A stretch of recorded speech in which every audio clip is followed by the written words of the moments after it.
for Lyne. Thank you, Deputy Speaker. On Saturday, I had the pleasure of joining members of the Foster Arts and Crafts Centre at a morning tea to celebrate its 60th anniversary. What began in 1966 with just 11 members has grown into a wonderful local institution of hundreds of members.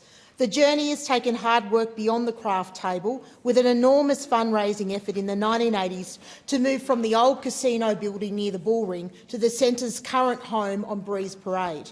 It was particularly special to see Noni Pratt given the honour of cutting the anniversary cake, and I acknowledge current President Linda Sawyer for her leadership in keeping the centre thriving. From pottery, jewellery, textiles, art and so much more, it's a place that warms your creative heart and you never, ever leave empty-handed. Congratulations to every member and volunteer, past and present, who has contributed to the creative spirit of the centre. Happy 60th anniversary, and here's to the next 60. Deputy Speaker, walk down any CBD in my electorate and you'll see the mounting empty shops, the small businesses closing up and putting off staff, the lines for local soup kitchens, the struggle to find somewhere to live, the homelessness. These are the markers of an Australia that is going backwards, of a nation in decline, a decline that has been brought to you by the Albanese Labor government.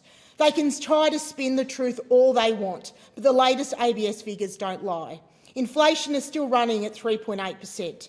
Housing costs are up 6.8% in a year.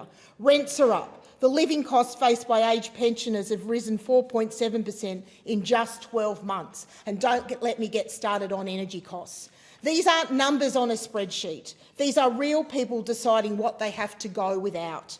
Yet the Albanese government's answer is more spending and more taxes. Their solution is to tax Australians trying to build a better future for themselves, their kids and their grandkids. This is not an economic plan. This is an attack on aspiration.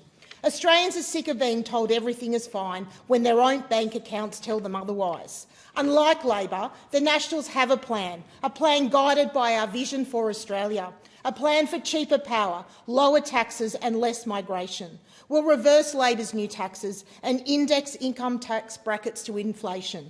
We'll scrap net zero and use all of our energy resources to drive down power prices. We'll bring migration back to sustainable levels, back Australian manufacturing and build the productive infrastructure regional Australia needs. We want Australia that Australians can see themselves in. Labor is swiftly stealing that Australia away. With my colleagues, I'm fighting to get it back. I thank the member for Lyne. I give the call.